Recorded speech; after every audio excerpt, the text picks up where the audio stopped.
Всъщност, толкова го повтаряш, че дори го изпя.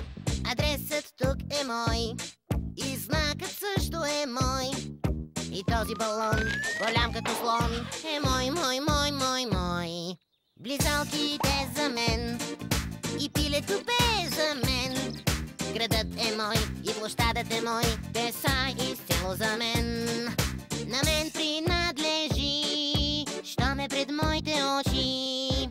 На изток, запад, юг, аз не давам, а притежавам и свидло ме зоват. И този инструментал тук също е мой.